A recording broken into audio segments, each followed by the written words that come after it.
আমরা এই দেশে জন্মগ্রহণ করেছি। এই দেশ আমাদের 14 গোষ্ঠীর দেশ। আমরা এখানে উড়ে আসি নাই। কেন আমরা ভারতে চলে যাব?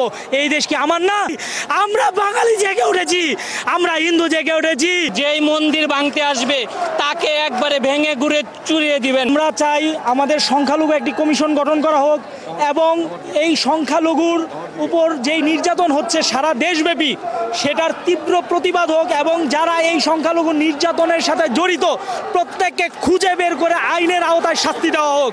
আমরা দেখতে পাই যখনই কোনো সরকারের পতন হয়, যখনই কোনো সরকার পদত্যাগ করে বা যখনই রাষ্ট্রের কোনো সরকার বদলি হয় তখনই বেঁচে বেঁচে সংখ্যালঘুদের উপর নির্যাতন করা হয়, হিন্দুদের মন্দির ভাঙা হয়, হিন্দুদের নারীদেরকে ধর্ষণ করা হয়, হিন্দুদের সম্পত্তি দখল করা হয়, আর হিন্দুদেরকে বলা হয় তোমরা ভারতে চলে যাও। কেন আমরা ভারতে চলে যাব? এই দেশ কি আমার না? আজকে আমি একজনকে দেখেছি তার পুঙ্গ সন্তানকে নিয়ে এই প্রতিবাদে আসতে আর বলেছে বাবারে আমরা হিন্দুরা কি আমার সন্তানের মতো পুঙ্গ হয়ে গেল? আমি বলতে চাই মা, আমরা পুঙ্গ হইনি, আমরা বাঙালি জেগে উঠেছি, আমরা হিন্দু জেগে উঠেছি। জয় শ্রীরাম, জয় শ্রীরাম, জয় শ্রীরাম। মুক্তিযুদ্ধের পর থেকে দেশে সংখ্যালঘুদের উপর আক্রমণ হচ্ছে, বিষয়টা কিন্তু এরকম না। আমরা যখন দেশভাগের পর থেকে আমরা লক্ষ্য করতেছি নানা অজুহাতে, বিশেষ করে একটা উপজেলা যদি নির্বাচন হয় তাহলে আপনি দেখবেন যে সে যে দলের কর্মী হোক সে যদি জয়লাভ করে তার সাঙ্গপাঙ্গর আগে মন্দিরে হামলা করে, যদি বিরোধী দলের হয় তার সাঙ্গপাঙ্গর আগে মন্দিরে হামলা করে। এমনকি আপনি দেখবেন সরকার পরিবর্তন হইলেও সে গিয়ে মন্দিরে হামলা করতেছে এবং মন্দিরে হামলা করার সময় আমাদের সংখ্যালঘুদের ধর্মের বাইরে সকল যারা আছে বিরোধী অপশক্তি তারা প্রত্যেকেই মন্দিরে হামলা করে তাদের প্রতিশোধ নেওয়ার চেষ্টা করে এবং দেশটাকে একটা অস্থিতিশীল পরিবেশের মধ্যে নিয়ে যেতে চায়। আমি প্রত্যেক হিন্দু ভাই বোনদেরকে বলবো যে আপনারা প্রত্যেক মন্দির থেকে 100 জন করে কমিটি গঠন করেন এবং এটা আস্তে আস্তে 200, 300, 500-তে নিয়ে যান।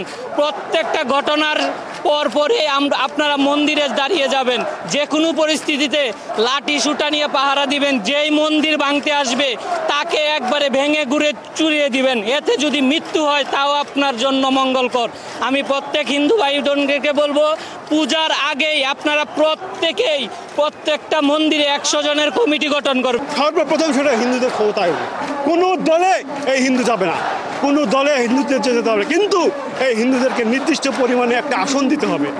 আমাদের এই হিন্দুদেরকে ক্ষমতায়ন করতে হবে, এই হিন্দুদেরকে পার্লামেন্টে যাওয়ার ব্যবস্থা করতে হবে এবং এই হিন্দুদের ভোটে যাওয়ার ব্যবস্থা করতে হবে। তা না হলে এই দেশে হিন্দু কোনোভাবেই থাকতে পারবে না।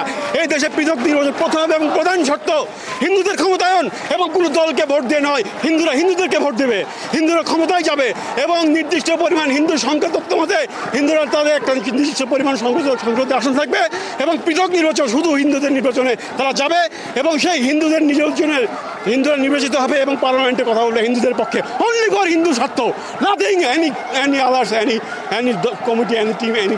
আমরা এই দেশ কারো পাবেন না, এই দেশ কারো কারো স্বামীর না, এই দেশ হিন্দুর। আমরা এই দেশে জন্মগ্রহণ করেছি, এই দেশ আমাদের 14 গোষ্ঠীর দেশ। আমরা এখানে উড়ে আসি নাই।